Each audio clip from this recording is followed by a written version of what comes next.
Welcome to the Deep Dive. Today we're plunging into, well, the fascinating world of international rugby strategy. Yeah, specifically looking at South Africa. Exactly. A real masterclass in balancing immediate success with a clear eye on what's next. We're going to unpack the strategic thinking of South Africa's director of rugby, Rassie Erasmus, revealing the layers of his, well, unique team management approach. It's all drawn directly from recent insights and expert analysis. It really is a captivating story. Vision, execution. It goes way beyond just the pitch. Absolutely. And before we really get into it, if you're as obsessed with rugby as we are, make sure you subscribe to Rugby Obsession. Yeah, definitely do that. You'll get all our future deep dives sent straight to you. Okay. So what's really remarkable here, I think, is how one guy, Rassie, is navigating this high-stakes, like, pressure cooker world of international rugby. Right. It's not just about the next win, is it? There's this deeply ingrained multi-year vision. It feels like a strategic chess match, almost, playing out globally. That's a good way to put it.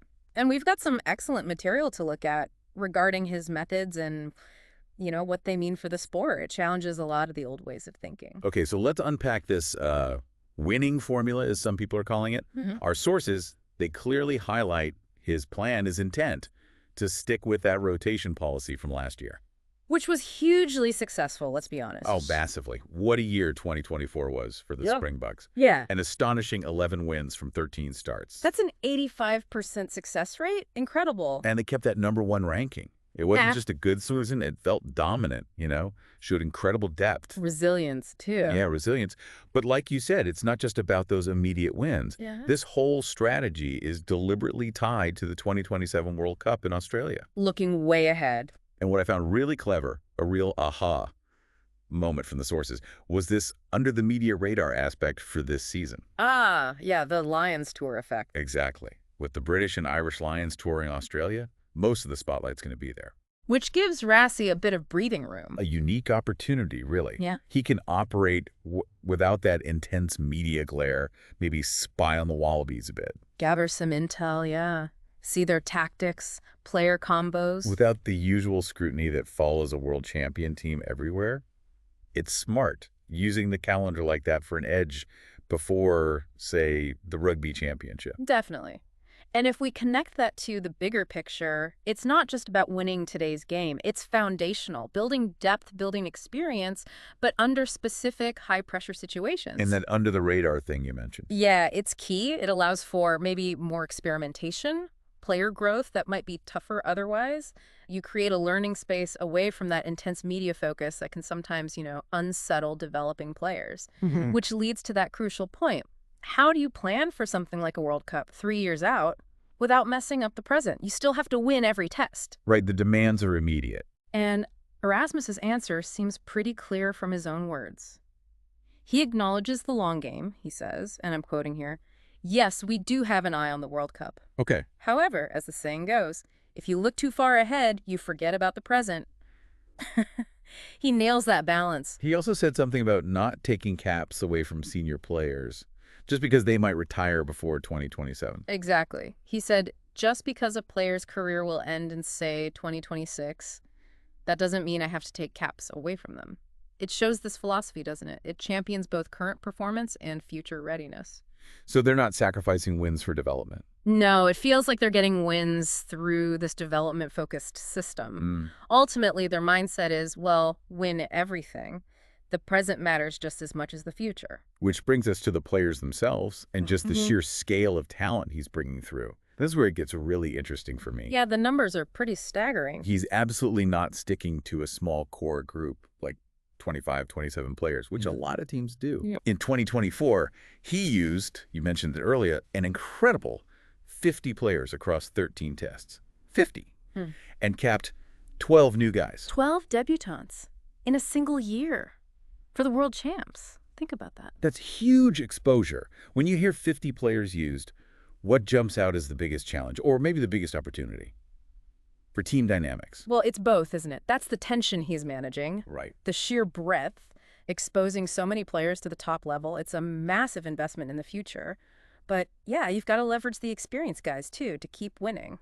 And keep them fresh, presumably. Right. That policy must help the senior players last longer. Absolutely. It helps manage their workload, keeps them vital, stops them burning out. That's a huge benefit. But the opportunity side is giving that crucial test match experience to younger guys who desperately need it. Okay, so that's the upside. What's the challenge side you mentioned?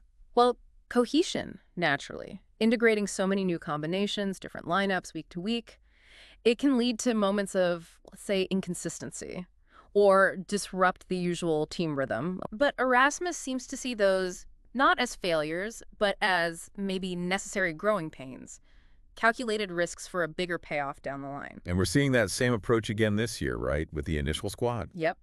The initial 55-man squad for 2025 includes 9 uncapped players. They're specifically included for that season opener against the Barbarians in Cape Town, June 28th. Giving them a taste straight away. Right from the start. Then, obviously, that squad gets trimmed down before the July internationals. The Italy games and Georgia. Yeah, back-to-back against Italy, Pretoria, then Port Elizabeth, and the one-off against Georgia in Nelspruit. And the long-term goal is crystal clear from what he said. Utterly. To quote him again, hopefully when we get to the next World Cup 2027, we have lots of players with 15 or more caps and not just 1 or 2 tests. Building real depth, not just a starting 15. Exactly. A robust, experienced, resilient pool across all positions. And the reports from camp, even with such a big group, they sound really positive. Younger guys finding their feet, experienced players leading well. And the final squad decisions even wait for potential injuries from the URC final. Yeah, Bulls versus Leinster in Dublin shows how deeply he considers every single player's situation, club form, everything. It's meticulous. Just a reminder, folks, for more deep analysis like this, please do subscribe to Rugby Obsession. Yeah, your support really does help us keep making these deep dives. So let's step back. What does this all mean for rugby's future? Not just for South Africa, but maybe as a blueprint for others, even outside sport.